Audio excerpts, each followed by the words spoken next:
একদিন মাটির ভিতরে হবে ঘরে মন আমার, কেন বাঁধো দালান ঘর রে মন আমার, কেন বাঁধো দালান ঘর।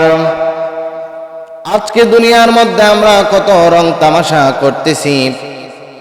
এই দুনিয়া হলো এমন এক দুনিয়া, দুনিয়ার মধ্যে সকালে মানুষ ভালো করে চলে, সন্ধ্যা হলে শোনা যায় ওই লোক আর দুনিয়াতে নাই।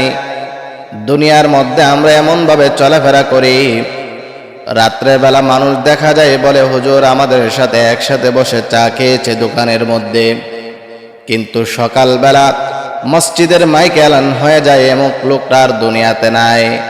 আফসোস করে বলে আহারে এমুক লোকটা তো কাল আমার সাথে বসে চা খেয়েছে, কতই না ভালো ছিল, আজকে দুনিয়া থেকে চলে গেল। আল্লাহ তাআলা বলেন কুল্লু নাফসিন যায়িকাতুল মাউত। আল্লাহ তাআলা বলেন প্রত্যেক প্রাণীকেই মৃত্যুর স্বাদ গ্রহণ করতে হবে। কখন কোন সময় মৃত্যু ঘোষণা চলে আসে বলা যায় না। তাই আল্লাহ বলেন যখনই আসবে তোমরা মৃত্যুর জন্য সব সময় প্রস্তুতি গ্রহণ করে রাখো, সব সময় মৃত্যুর জন্য প্রস্তুতি গ্রহণ করে রাখো।